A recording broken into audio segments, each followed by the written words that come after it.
The Cairo riot of 1969 was a significant event that unfolded in Cairo, Illinois, and was characterized by racial tensions, civil unrest, and a series of confrontations between the African American community and law enforcement.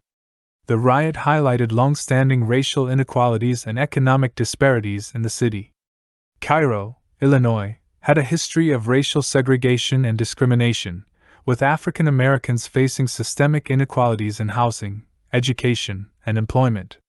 The riot was sparked by the death of a young African American man, Robert Hunt, who was found hanged in the city jail on May 15, 1969. The circumstances of his death were suspicious, leading to community outrage.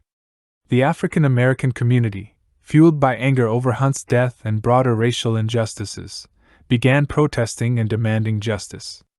Tensions escalated as the protests grew, with demonstrators expressing frustration over police brutality, economic disparities, and systemic racism. Civil rights leaders and activists, including the Southern Christian Leadership Conference, SCLC, became involved in supporting the African American community's demands for justice and equality. The rioting resulted in violent clashes between protesters and law enforcement. Businesses were damaged, and there were reports of looting and arson during the unrest.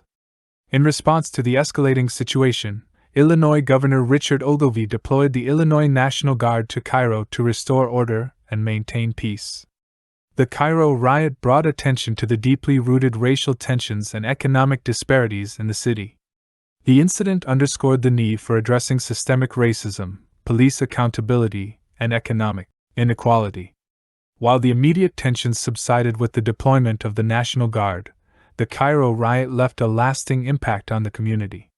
Efforts to address racial and economic inequalities continued in the aftermath of the riot, but challenges persisted.